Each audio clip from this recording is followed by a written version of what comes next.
Let's take a look at your market news now. Asian shares fell as concerns about Turkey's financial crisis weighed on investor sentiment, but the crisis hit lira took a breather following the turmoil of the past week. Wall Street and the Turkish currency clawed back ground overnight after a rout that started on Friday and saw the unit plunge to record lows. Equity markets had also gone into free fall on concerns that a financial crisis could spread globally. Asian shares slipped back, with the Tokyo's Nikkei slipping 2/3%, 22,204 points, while the Hang Seng in Hong Kong was dragged back 2.2% to sit at 27,323 points. The Shanghai Composite Index was down 2% to close trade at 2,723. Wall Street's three major indexes rose on Tuesday, with the S&P 500 posting its strongest gain in 3 weeks, as a string of healthy earnings boosted investor optimism and a rebound in the Turkish lira eased contagion fears.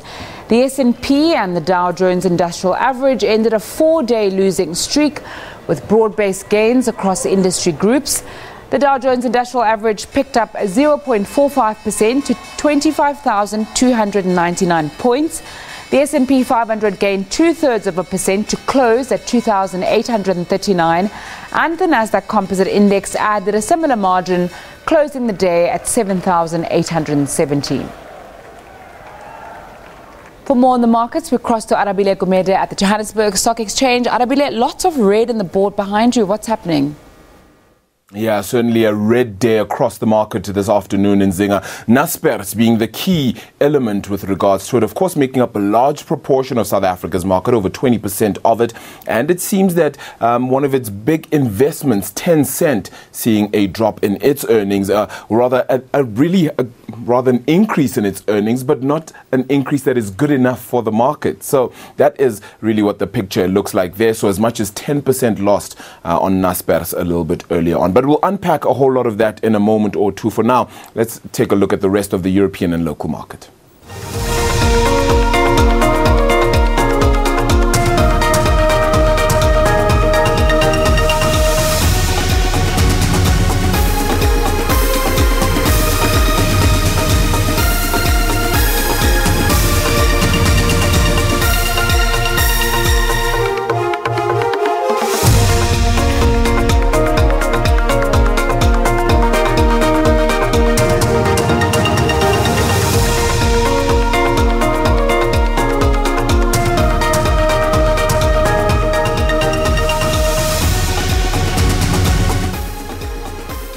Around 2% lost today in trading. When we take a look at the all shares, at 56,488 points or so. Michael Traherne, Portfolio Manager at Vestec Asset Management, joining me as we unpack the market picture. Michael, thank you so much for the time. I suppose the interesting element here, the Rand keeps on losing, 14.74 Rand. What is really driving that losses? Yeah, so the new word now is contagion. Yeah. And basically what that means is worries around emerging markets, particularly Turkey, and the banks that hold Turkish debt now. And a lot of European banks have lent money to Turkey, and now the worry is that as the Turkish lira has weakened substantially, down 50% this year, will Turkey be able to pay back that money? If they're not able to pay back that money, what happens to the institutions that have lent Turkey money? Then you've got this knock-on effect, and that impacts everyone else. So contagion, risk off, emerging market sell-off in general. Yeah. So the band then that you have for the currency is certainly out the window. I mean, some were saying between 14 and 14.50. It's gone way past that now. Yeah, so yesterday evening was around 14 Rand mark, but since then we've actually seen it's much more a story now of dollar strength as opposed to emerging market weakness. Before it was very much Rand sell-off, but now if you have a look at the euro to the dollar, the pound to the dollar, both those currencies also lost ground. So it's definitely a dollar strength story. Again, raising interest rates in the US, flight to safety.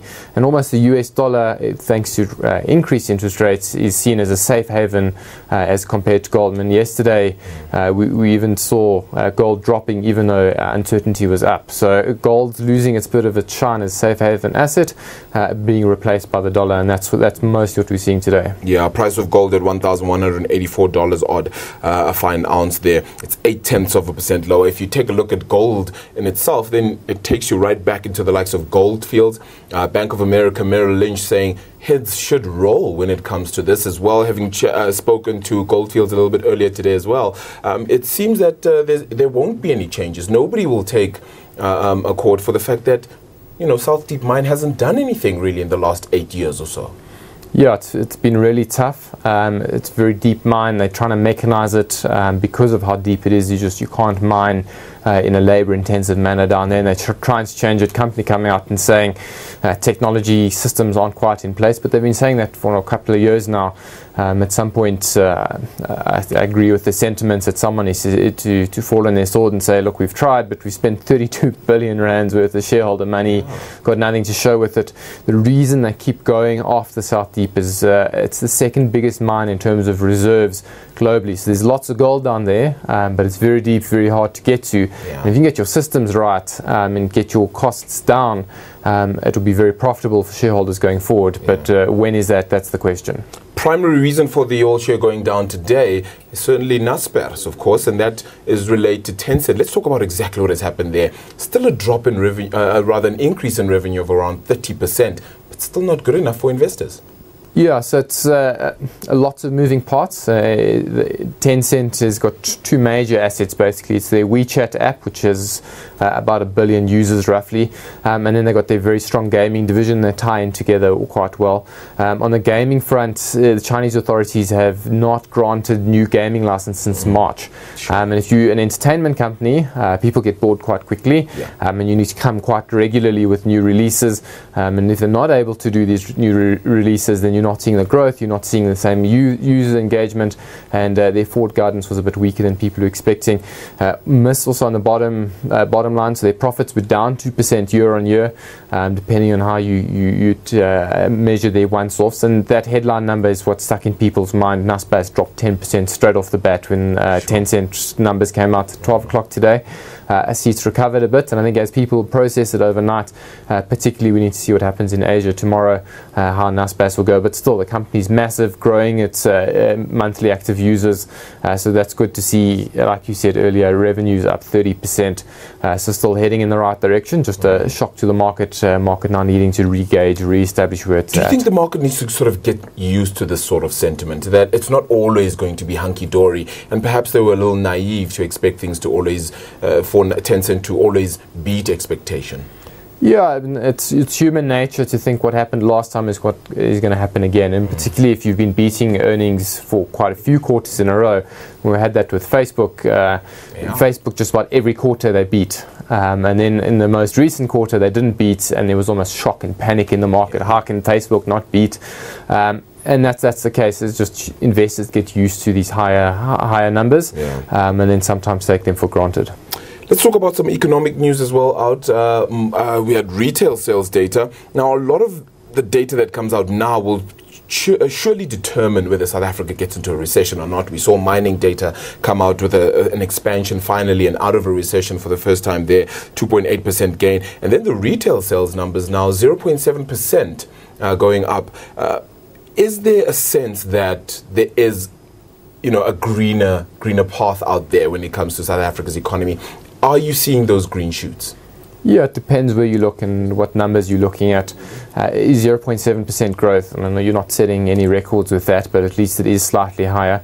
Good to see that the area that the growth was coming through was appliances and furniture, and that generally speaks, those are your higher value items. It speaks to some level of consumer confidence. You're spending that money because you feel more confident about the future, or you've just got more disposable income than you thought you had recently. So looking good, But I think that South African economy, from a consumer perspective, from an investment perspective, hangs under a cloud of uncertainty until the next elections, when we get to see clear policy direction for the next 5 years under Cyril. What happens with the land expropriation? We saw Gwede Mantashe coming out yesterday giving some direction, but it didn't seem to be in line with what everyone else was saying. He was saying 12,000, anything over 12,000 hectares should go into the pot. It didn't seem well thought out. So we need to wait for the exact wording of the changes to the Constitution, and then we need to see if it gets through Parliament. So lots of hurdles to come. I can't say I'm as negative as social media is at the moment, though. Yeah, fantastic. Thank you so much for your time. Michael Trahan, Portfolio Manager there at Vestact Asset Management. Well, that's the picture from the markets, red all across the board. Certainly, whether it be Turkey or it be Tencent out in Asia, it will be an interesting market picture. But that's it for me. Nompumelelo Nzinga will join you right after this.